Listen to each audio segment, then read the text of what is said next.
Bienvenue à Portrait d'influence, un balado où nous explorons des histoires inspirantes de la persévérance scolaire. Aujourd'hui, nous avons le plaisir de recevoir Steve Boulay, directeur de l'école secondaire C.A. Pouliot de Gaspé. Ensemble, nous partageons le parcours unique et les réflexions sur l'importance de croire en soi et de persévérer. Merci d'être avec nous et bonne écoute.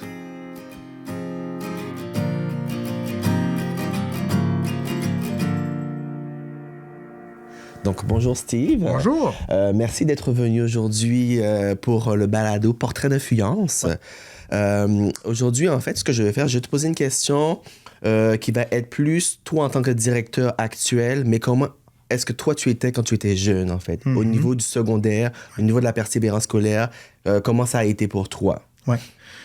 Ben moi, j'étais un élève, j'ai toujours aimé l'école. J'étais un élève qui réussissait bien d'un point de vue scolaire. Je viens d'une famille modeste. J'étais dans une petite école à Cap-des-Rosiers, une école de village dans laquelle tout s'est bien passé, avec son lot de défis comme n'importe quel jeune. Fait que c'est sûr qu'on a passé au travers différentes situations ou quoi que ce soit.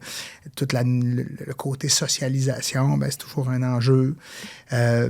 En même temps, bon, ça forge la personne. Moi, que je suis, j'avais des goûts différents. Moi, je jouais de la musique. Alors, c'est pas nécessairement dans ce temps-là, c'était pas nécessairement tout le monde qui aimait jouer de la musique. J'étais un amateur de sciences, de culture. Fait que c'est sûr que tout ça, ben, fait en sorte que j'ai passé une belle adolescence. C'est sûr que c'est dans la musique que moi, je me suis retrouvé le plus quand j'étais au secondaire. Puis j'avais la chance d'avoir des gens autour de moi qui aimaient ça aussi. J'ai fait mon secondaire à l'école Antoine Roy à Rivière-au-Nord. Fait qu'un beau secondaire où je me suis fait plein d'amis. Puis je dirais qu'au niveau de la persévérance scolaire, ça n'a jamais été un enjeu. Je me suis jamais questionné. C'est sûr que l'adolescence, là, c'est pas facile pour personne. Je veux dire, c'est une période de grand bouleversement, de changement. Mais j'ai eu la chance de compter sur une famille très supportante, des parents qui, comme je le disais tantôt, que c'était pas dans le matériel nécessairement, même si on a manqué de rien, mais c'était vraiment dans le support. Il y avait toujours quelqu'un à la maison quand on arrivait le soir ou pour les devoirs le soir. Puis ça, ben, ça a fait en sorte que ce sentiment de sécurité-là, je l'ai toujours eu. J'ai jamais senti que ça, c'était en péril, là, ce support-là de la famille, qui est quand même un gros facteur de protection. Donc, c'est ça, un beau secondaire. Mon secondaire 5, on venait le faire à Gaspé. Et là, ça a été un peu plus l'explosion vers la diversité des intérêts et tout ça. Puis ensuite, ben, le cégep. Donc, non, jamais questionné. Peut-être juste à la fin de mon cégep, où là, j'avais fait un cégep en technique administrative, technique administration, profil gestion. Et là, je me questionnais à savoir si je continuais là-dedans. J'avais 2-3 possibilités. Et finalement, j'ai pris une année. Une année où j'ai pas retourné aux études. J'étais inscrit dans 2 profils à l'université. Finalement, je suis pas allé. Et j'avais un emploi dans le parc Forillon. Et puis là, ben, j'ai fait des groupes scolaires à l'automne. Puis c'est là que le goût de l'enseignement m'est venu. Et parallèlement, j'ai eu un emploi à l'école Saint-Joseph-Albert dans ce Griffon comme animateur au niveau de la lecture par le biais de l'informatique. C'était le début de l'Internet et tout ça. Ben, pas le début de l'Internet, mais le début du déploiement dans les écoles, début 2000, fin 90. Et puis là, ben, c'est là que le goût de l'enseignement m'est venu. Oh, wow. Donc, j'ai toujours aimé le milieu scolaire, mais quand j'étais à l'école, je pensais pas qu'un jour je me retrouverais à l'école. Oui, mais je pense que le goût de faire apprendre, d'apporter, ça m'animait. Donc voilà, j'ai pas un profil... j'ai un profil tout à fait standard, si je peux dire. Toi, Steve, avec ce parcours-là, comment tu décrirais la persévérance scolaire? La persévérance scolaire, c'est un ensemble de petites choses qui, mises ensemble, ça fait un filet de sécurité qui fait en sorte que tu n'as pas peur de prendre des risques ou de faire des erreurs. C'est sûr qu'il y en a qui l'ont plus facile que d'autres. Il y a des contextes qui sont plus favorables que d'autres. Mais ultimement, la persévérance scolaire, je pense que ça part par le développement de son CEP. C'est son sentiment d'efficacité personnelle. Ça se développe. Comme je vous dis, c'est pas toujours rose, mais de savoir que tu peux te tromper puis de ne pas baisser les bras. Bon, est-ce qu'il y a des gens qui sont plus prédisposés à se décourager? Peut-être. Mais c'est sûr qu'il y a quand même le facteur environnement qui fait pour beaucoup. Puis ça, là-dessus, je pense que quand il dit ça prend tout un village, là, ben, c'est un peu ça. C'est de sentir que tu appartiens à une communauté, de sentir qu'il y a quelqu'un qui va être là aussi. Puis ça, c'est un peu la force qu'on a dans nos régions. Parce qu'il y a des possibilités pour les jeunes de s'impliquer puis de pouvoir... Je vais vous nommer une chose bien banale, là. D'accompagner son père à un déjeuner de chevalier de colombe puis qu'ils te mettent un tablier autour du cou puis qu'ils disent ben, « tu vas nous aider aujourd'hui ». Ben, on parle de... C'est pas nécessairement la persévérance scolaire, mais c'est de sentir que tu appartiens à un groupe. Puis là, on te fait confiance, tu sais. Puis ça, ben, il y a des opportunités comme ça qu'on a, nous, de le faire. Puis c'est pour ça que des fois, j'encourage les jeunes à s'impliquer dans des choses puis se sentir utile. Parce que l'école, c'est 180 jours, là, par année. Là. Il reste 185 autres journées. Là. Fait que, oui, ça joue un rôle important parce que toute la socialisation et tout ça, les groupes d'amis, mais il y a plus que ça. Puis, comment définir la persévérance? Moi, je dirais que c'est vraiment de se sentir compétent. Puis c'est de trouver dans quoi tu vas te sentir compétent. Puis c'est là que l'école joue un rôle majeur, puis les parents, puis la communauté en diversifiant les possibilités de découvrir son potentiel. Puis la journée que tu dis « Hey, là, je suis bon là-dedans », bien, ça se peut qu'il y ait des affaires dans lesquelles tu es moins bon, tu sais. Moi, là, quand j'arrivais à l'école secondaire puis que c'était le temps de la gymnastique, là, je savais qu'il fallait que j'en fasse, là, mais la poutre puis les anneaux, là, c'était ma mort. Mais je savais qu'après ça, j'allais aller dans un autre cours puis j'allais vivre des réussites, tu sais. Fait que je passais au travers. Mais c'est sûr que quand tu es rivé constamment à des difficultés dans toutes les sphères de ta vie, bien là, à un moment donné, ça use, tu sais. Fait qu'on parle de persévérance, ça devient difficile, tu sais, ça devient difficile. Cela dit, c'est ça. C'est des petites actions que les adultes... Puis moi, je mets pas la responsabilité de la persévérance scolaire sur les amis, parce que les amis sont au même stade que toi, là. C'est pas leur rôle. Tu sais, des fois, j'entends, ouais, mais les amis sont là pour venir supporter, oui, mais... C'est à nous, les adultes, de mettre des conditions en place, puis en communauté aussi. Tu sais, c'est pas seulement l'affaire du coach. C'est pas seulement l'affaire... C'est un tout. C'est un filet de sécurité, de soutien pour les jeunes. Dans tout ce parcours, maintenant, tu es à la direction, mais avant, tu étais un enseignant. Oui. Comment tu te voyais comme enseignant supporter le jeune au quotidien dans sa persévérance scolaire? Moi, je me voyais comme quelqu'un qui était dans la vie des jeunes. Puis c'est sûr que au début, j'enseignais pas la musique nécessairement, mais c'est de donner le goût. C'est là que j'ai vu l'impact qu'on peut avoir comme enseignant. Parce qu'on en parle souvent, mais c'est énorme, l'impact. Puis je dis enseignant, mais tous les gens qui travaillent en première ligne auprès des jeunes, on les accueille. On ne sait pas qu'est-ce qui s'est passé à la maison le matin. Puis moi, j'avais tout le temps la même chose. J'avais une série de crochets à côté de ma porte. Je faisais du karaté, puis un de mes sensei avait ça à l'entrée du dojo. Il disait, vous accrochez vos problèmes. Si vous voulez les reprendre en sortant, prenez-les. Mais laissez-les là, puis venez faire votre cours. Puis c'était un peu ça que j'avais comme approche. Je dis, regarde, vous rentrez dans ma classe, on va passer un beau moment. Mais c'est sûr que ça a intéressé aux jeunes, au-delà. T'sais, on dit des fois, l'école, c'est pas une boîte à cours. C'est plus que ça. T'sais, c'est de connecter, d'essayer de voir qu'est-ce que le jeune aime, de prendre 5 minutes au début du cours puis se dire, qu'est-ce que vous avez fait hier? Y a-t-il quelque chose que vous avez fait? Aimez-vous partager quelque chose? Parce que c'est mieux de l'investir en début de cours puis que tout le monde a la tête libérée puis que tout le monde est apte aux apprentissages par la suite. Mais c'est un ensemble de petites actions que j'ai pas découvert tout seul, que j'ai appris en côtoyant des gens d'expérience, des trucs aussi, des fois que tu veux intervenir sur un élève, de ne pas intervenir en grand groupe devant l'élève dans un but de l'humilier. Tu sais, je veux dire, tu gagneras rien avec ça. Tu sais, tu prends le jeune dehors, puis tu y parles, puis tu dis, garde là, moi j'ai une job à faire, toi t'en as une, on peut bien s'entendre, mais si on rentre là-dedans, on ne gagnera pas personne. Tu sais. D'y aller gagnant-gagnant, en même temps, il y a une ligne qu'on ne peut pas dépasser. Puis moi, comme enseignant, c'était important. Puis c'est sûr qu'au travers les projets, j'avais une belle matière. Moi, j'enseignais la musique. Fait que j'avais une belle possibilité de faire des projets. Puis à ce moment-là, j'avais du temps, puis de l'énergie, puis on avait le goût de développer. Puis c'est le fait aussi, c'est qu'il y avait une mission d'école aussi. Moi, j'ai commencé à Antoine-Roy. On était habité d'une mission qui était de développer le sentiment d'appartenance face à l'école.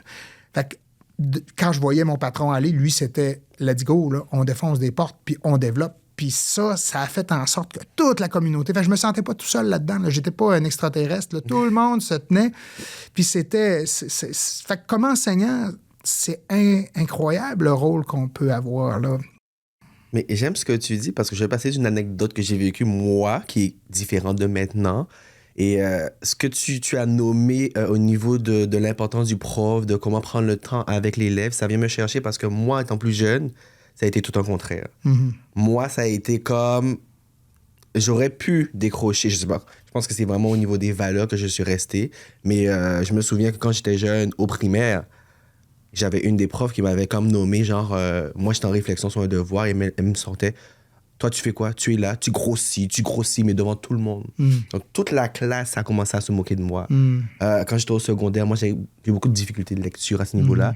Et les profs n'étaient vraiment pas au même niveau qu'ils sont aujourd'hui, mais de là où je suis, moi. Et un prof qui se moquait devant tout le monde. Moi, j'ai vécu ça dans mes années. Donc, t'entendre dire ça, c'est comme, waouh! De voir que j'aurais eu ça quand j'étais plus jeune, ben, j'aurais été tellement heureux à l'école que je trouve ça comme émouvant en même temps pour moi, le petit garçon qui a vécu ça. Je suis comme, waouh! Merci qu'il y ait des personnes présentes maintenant et qui vivent ça parce que je me souviens de ça et ça vient me chercher. Je suis comme, oui, oui, oui. Mais j'aimerais... puis ce que tu partages est extrêmement pertinent, puis ça me... Faut pas oublier, on fait tous des erreurs. Là, oui. Parce que, tu sais, quand tu es devant un groupe d'adolescents, on s'entend, du 12-17 ans, ou des plus jeunes là, aussi, ou collégial, FP, FGA, peu importe la clientèle, on est des humains, puis on arrive des fois dans des contextes où on a notre vie personnelle aussi, puis on peut être placé dans des situations où on va faire des erreurs. J'en ai fait. J'ai sûrement dit des choses à un moment donné qui ont blessé des élèves, puis qui s'en rappellent encore. Ça fait partie. Par contre, j'aimerais dire qu'il y a toujours eu de ces profs-là au fil du temps. J'ai eu des enseignants qui m'ont marqué, qui étaient capables d'aller sortir le meilleur de moi dans des façons. Mais ça, c'est comme dans n'importe quoi. Puis c'est malheureux parce que c'est sûr que quand ça arrive, comme ton expérience que tu as vécue, quand qu'on fait face à quelqu'un comme ça, qui, pour un ensemble de raisons, peut-être tout à fait, on vivait des choses, on ne sait pas et tout ça, mais n'en demeure pas moins que oui, c'est là qu'il faut prendre conscience de l'impact qu'on a quand on est dans une classe. Il y a toujours eu des personnes qui ont été exceptionnelles, puis peut-être qu'aujourd'hui, c'est qu'on prend plus conscience quand on devient adulte de l'impact que ça a eu, puis que peut-être qu'il y en avait. Mais c'est sûr que ça a évolué parce que la notion aussi de... L'école a évolué beaucoup, la relation de dominant-dominé, je veux dire... on ne se fera pas de cachette, il y aura toujours une ligne là, qui doit exister parce que, c'est la notion de l'adolescent veut prendre le contrôle, veut avoir du pouvoir, puis ça fait partie de son développement. Puis nous autres, on est là pour essayer de faire en sorte qu'on développe tout en gardant un certain équilibre. Mais c'est sûr qu'on n'est plus ce qu'on était dans les années 70. Il y a eu des réformes, puis tant mieux, ça a changé. Mais je te dirais que j'ai l'impression que quand même, ça a permis à mon cerveau, je pense, de me dépasser aussi. Ces réflexions qui m'ont blessé quand j'étais jeune, je pense qu'au niveau de la persévérance, ça a aidé aussi de me dire que je ne vais pas lui donner raison. Donc, oui, c'est venu me chercher au niveau personnel, mais plus j'évoluais et plus c'est resté en background dans ma tête à me dire donne pas raison à ces personnes. Et ce qui fait que ça a permis d'être aujourd'hui. Donc, ça a comme un 2 pour 1 dépendamment des personnes, mais ce qu'il y a aujourd'hui, je trouve ça vraiment magnifique parce que être présent pour les jeunes, je pense que c'est le tout. C'est vraiment une chose importante. Ben, oui, mais il y a quand même des stratégies beaucoup plus gagnantes pour développer le dépassement de soi que de tenter d'humilier ou de ça. Moi, je vous dirais d'emblée, là, ça, c'est quelque chose que moi, je me dis toujours, on est des adultes, c'est à nous de prendre le contrôle, mais un contrôle positif, c'est-à-dire on contrôle de nos émotions et tout ça. C'est pas toujours facile, mais en même temps... Je comprends que c'était une époque. Mais aujourd'hui, c'est sûr qu'il y a d'autres stratégies qui sont beaucoup plus payantes, notamment ce qu'on discutait tantôt avant de débuter, la relation maître-élève. C'est la journée que l'élève sent. Tu sais, il appelle ça l'effet Pygmalion. La journée que tu sens dans les yeux de ton enseignant qu'il croit sincèrement que tu vas réussir... J'appelle ça, moi aussi, l'effet Jacques Demers. C'est quand les Canadiens ont gagné la Coupe en 93, les joueurs disaient, dès le début de l'année, il nous a fait un discours, puis tabarnouche, on s'est dit, he's crazy, il est fou. il pense qu'on va gagner la coupe. Puis c'était ça, l'effet Jacques Demers. Il leur a rentré dans la tête que lui, non, on va gagner la Coupe Stanley cette année. Puis les joueurs se sont dépassés pour Jacques Demers. Puis ça, je pense que quand on joue un rôle auprès des élèves, si dans nos yeux, dans nos paroles, dans nos agissements, ils perçoivent qu'on a le sentiment, qu'on croit sincèrement là, qu'ils vont réussir, là, ben c'est sûr que ça induit. Puis ça, c'est parmi les plus grands facteurs de réussite prouvés. Là, mais on est-tu différents, nous autres, comme adultes?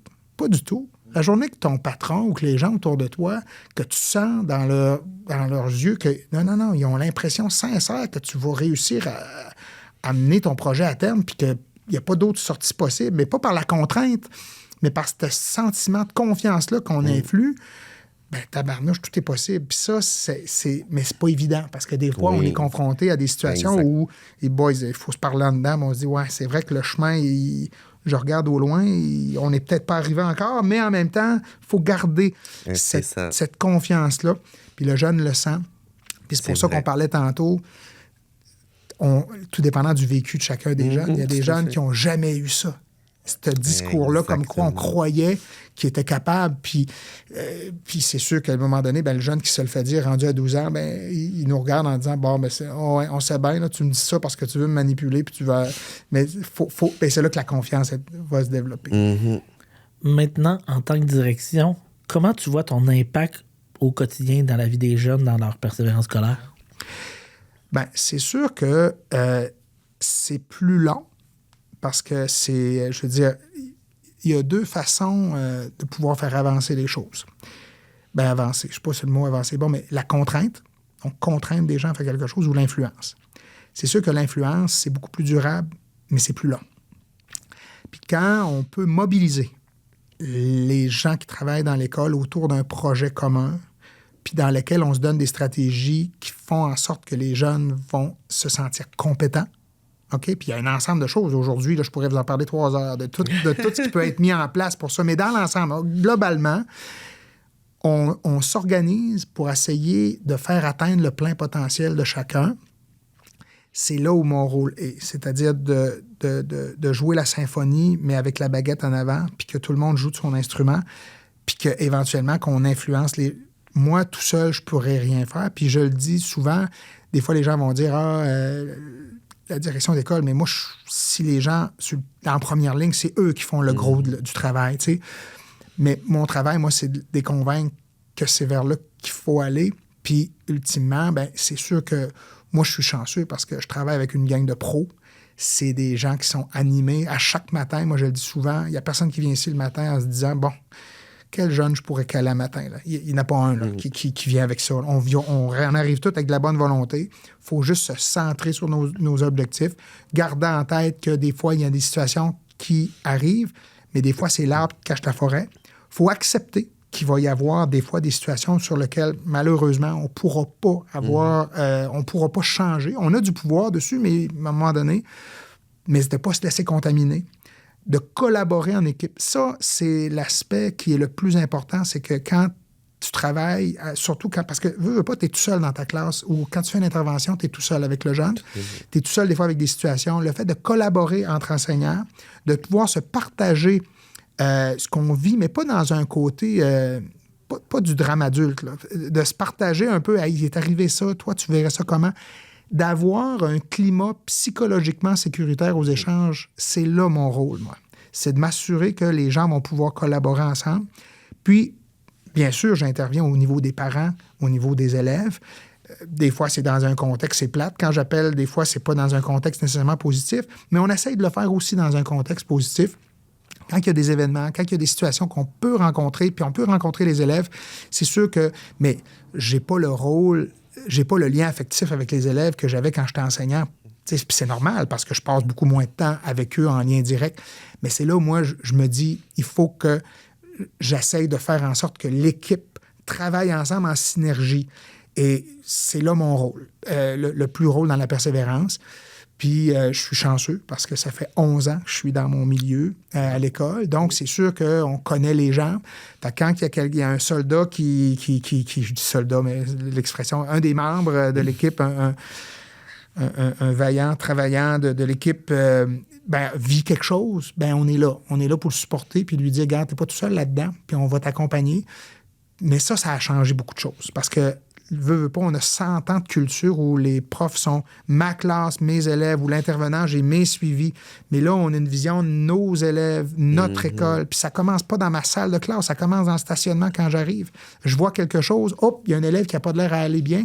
Je vous dirais que les réflexes ont changé. Aujourd'hui, même si c'est un élève que je connais pas, je vais aller le voir et je vais dire, hey, t'as pas l'air à filer, viens avec moi, on va aller voir quelqu'un avec qui tu as un lien.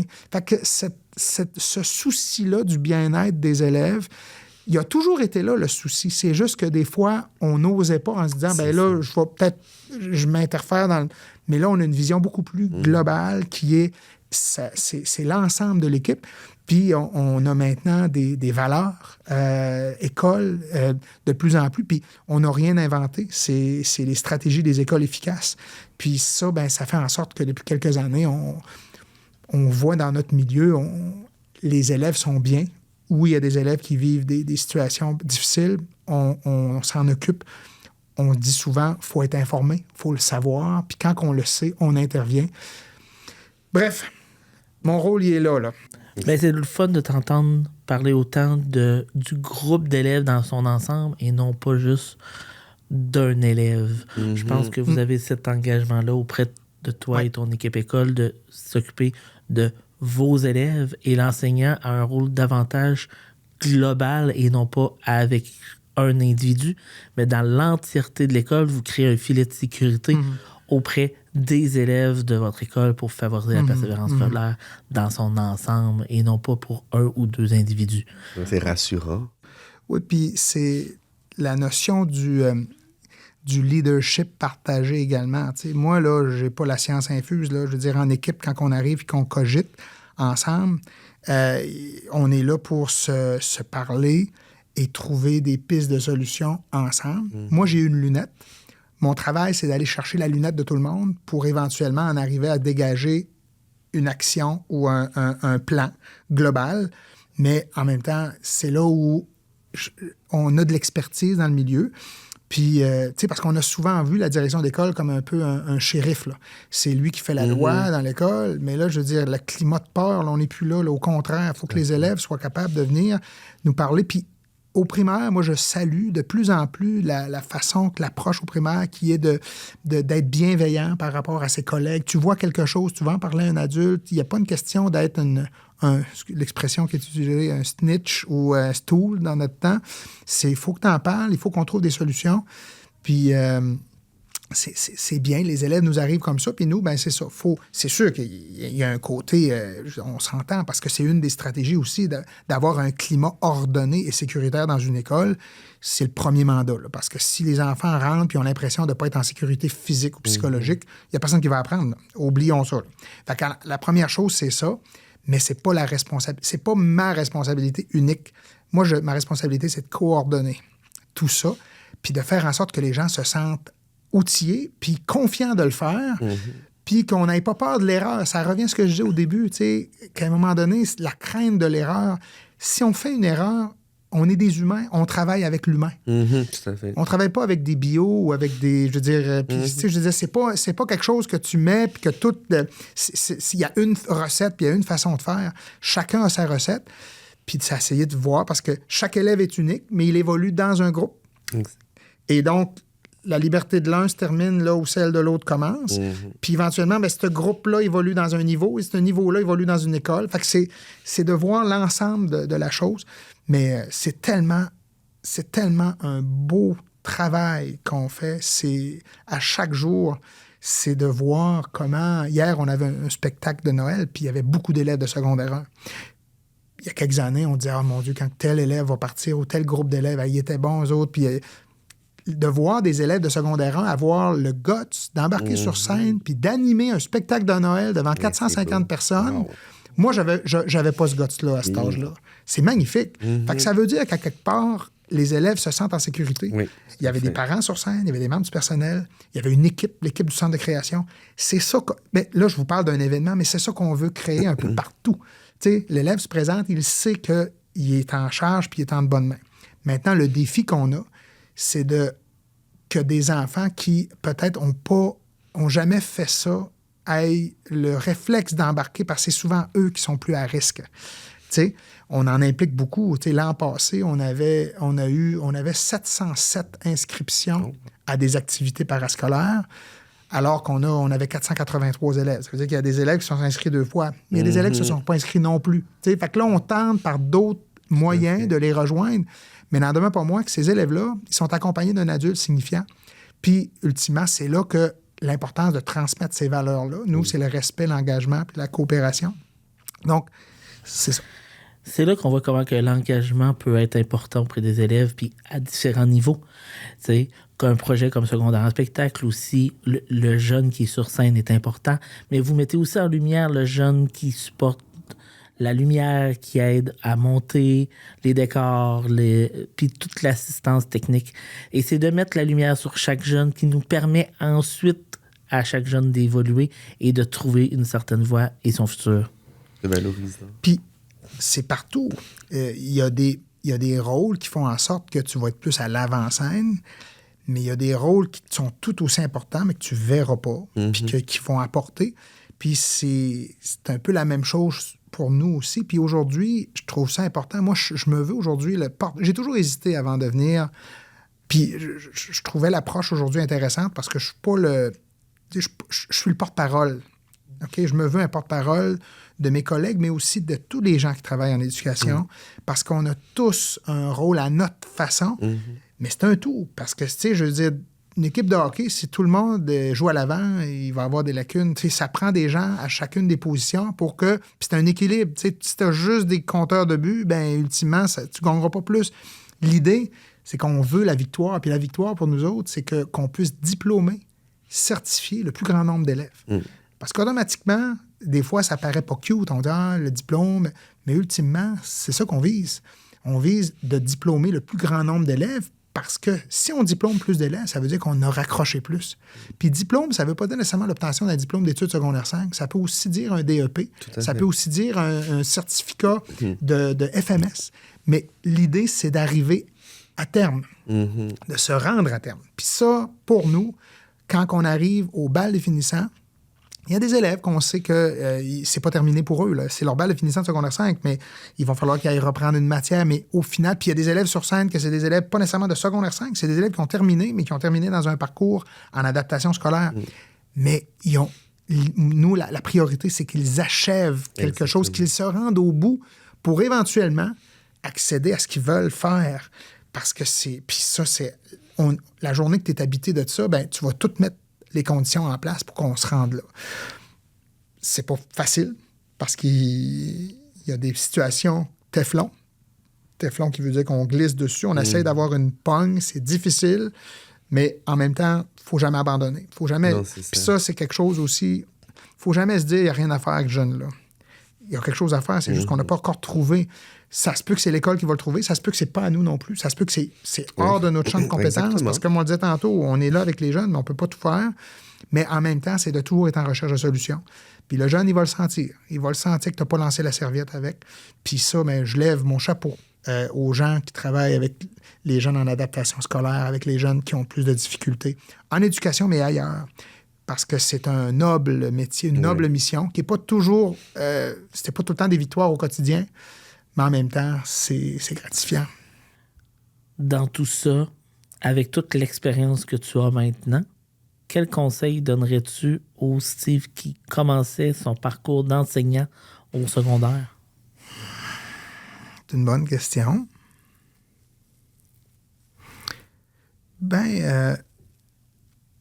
J'y dirais de ne pas partir nécessairement avec une idée fixe, mais de garder toujours en tête que il peut y avoir une solution meilleure. Tu sais? Je pense que c'est ça. Mais de toute façon, je veux dire, ça, c'est... Parce que des fois, on arrive avec des grands principes puis on se dit que c'est de même, ça marche. Là.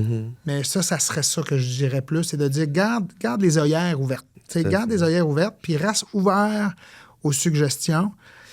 Puis des fois aussi, certaines suggestions peuvent être mauvaises aussi. Tu sais, de rester critique, puis de rester à l'affût de ce qui fonctionne, de ne pas s'arrêter en disant, ben là, j'ai terminé mon parcours universitaire, je suis maintenant un enseignant, ou je suis maintenant...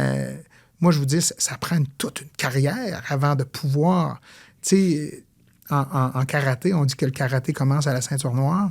Ben, je pense un peu la même chose en éducation, c'est-à-dire que tu peux être excellent, là, mais je veux dire, ultimement, tu te développes à chaque jour. Exactement. Je ne suis pas la même personne là que j'étais quand j'ai terminé au mois de juin.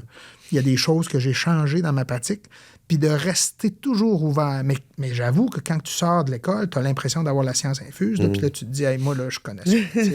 Ben, on y échappe pas, puis j'y étais comme ça. Moi, ça serait plus ça, mais on apprend toujours, parce qu'en côtoyant l'humain, On se développe.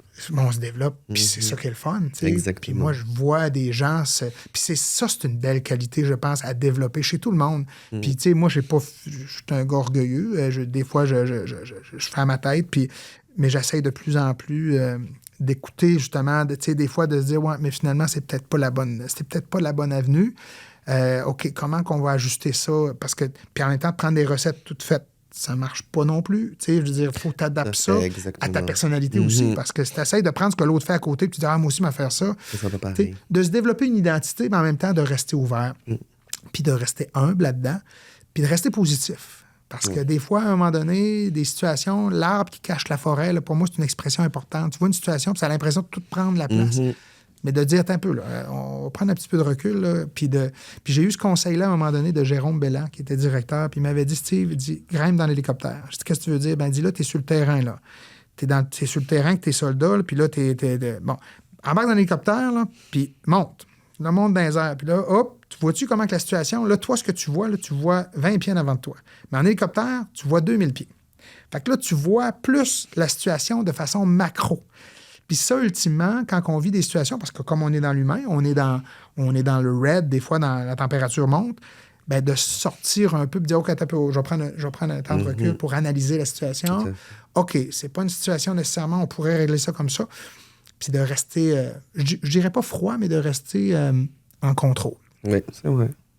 Dans tout ce que tu nous partages aujourd'hui, ça fait tellement de sens de toutes les façons qu'on peut influencer le parcours d'un jeune dans sa persévérance scolaire, autant à petite échelle qu'à plus grosse échelle.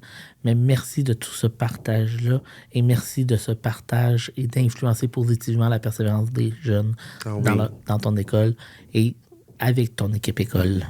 Ben, juste à ce que tu disais, je trouvais ça inspirant et réconfortant pour un jeune, parce que moi, je me rebalançais en jeune. Si j'avais un prof comme ça ou une direction comme ça, j'étais comme, waouh, j'aurais été tellement épanoui et bien que, oui, merci de tout. Ben, merci de l'invitation, mais j'aimerais juste dire que c'est vraiment grâce à mes collègues avec qui je travaille, les parents, les élèves. Je veux dire, on devient un peu un petit bout de tout le monde là-dedans. Puis je pense qu'on a une belle communauté.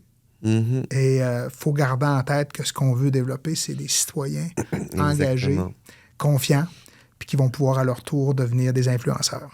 Tout à fait. C'est aussi important d'avoir ce chef d'orchestre-là pour leader la musicalité puis son orchestre.